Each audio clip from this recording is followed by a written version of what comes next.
We all know someone that's filed for bankruptcy. We've all seen companies do it. From the local peanut farms to big-name stores like Toys R Us, it seems to be a common situation that many industries are facing in our current state of unease. But what happens when a country goes bankrupt? Before we get started, make sure you subscribe to our channel and hit that notification bell to be notified whenever we release a new video. As Lebanon continues to fall deeper into its economic and financial crisis, the possibility of bankruptcy is something that a lot of people are concerned about. Unlike a store or an individual that's declaring bankruptcy, it's not a simple matter when a country does the same thing. A national insolvency isn't just a case of a representative going to court and filing their claim. Rather, this situation can trigger serious economic consequences, both at home and abroad. In the past, national insolvency in a country has required aid from foreign investors and global institutions such as the International Monetary Fund.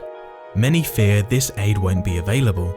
The current pandemic sweeping across the globe has put countless countries in a place of economic crisis. So, what about countries like Lebanon that were already suffering in a serious economic crisis? Some fear that bankruptcy is the only option left.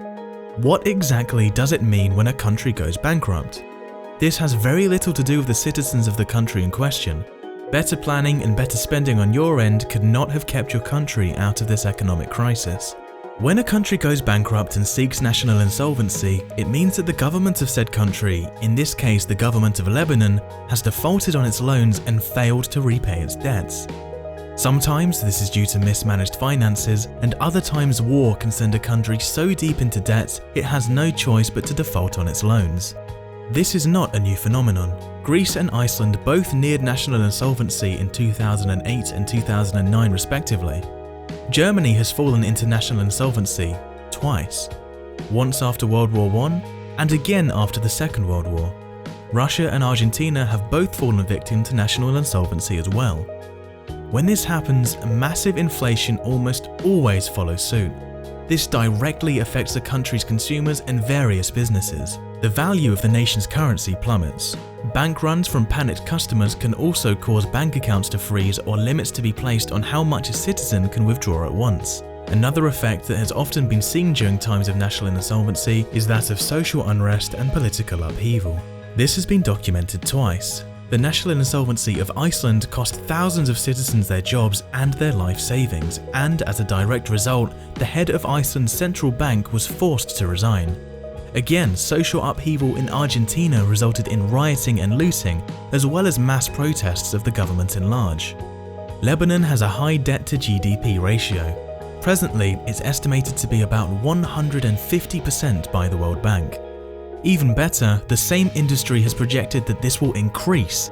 It's also projected that the fiscal deficit will reach 10%. Merchandising imports have been rising. The Lebanese economy is far from healthy. That's an indisputable fact. But if all situations are taken into account, most who specialize in the field do not believe that Lebanon is bound to hit bankruptcy. Right now, the Lebanese public debt is 148% of GDP. That's a huge number. But it's actually been higher in the past. Well-established mechanisms are also in place to help refinance debts as they fall due. With the recent switch of Lebanese pound debt to euro bonds, the foreign exchange reserves of the central bank have climbed up by $42 billion. That's technically enough to cover 2 years of imports. What about the GDP growth? It started dropping in 2010 as a result of the conflict between Lebanon and Syria, but there has been heavy reconstruction done in Syria lately. The prediction of a gas bonanza fueled by offshore oil is expected to help turn things around in the coming years. It's also helped that Lebanon has seen a boost in its tourism industry within the past couple of years, bringing even more income flow to the country on both a governmental level and on a smaller scale, as tourists book hotels, shop at markets and visit the local community-owned eateries. So far, most of the debt has been absorbed into Lebanon's central bank. Expert financial engineering draws on foreign currency within banks that are already loaded with treasury bills. This isn't going to be enough to last them long term, but many within the financial industry believe that it will help the country stay secure and far enough away from a national bankruptcy that other parts of the economy will be able to revitalize and help steady Lebanon on a greater scale. That being said, Lebanon is already facing an economic crisis. the global pandemic happening could affect this in ways that have not yet been taken into account.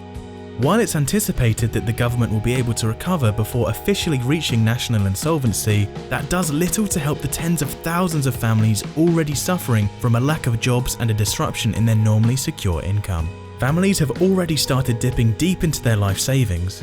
Many are asking, how long will this last? Some are leaving the country in hopes of a better future, while others are trying to find ways to stretch what savings they have out further.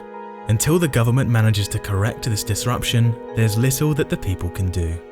Now starts a waiting game, and it is tense indeed. If you found this video informative and interesting, share it with your friends and be sure to leave a thumbs up so that we know what kind of content to create for you next. And speaking of next, we have more great videos on the way. You won't want to miss them, so make sure to turn on notifications when you subscribe.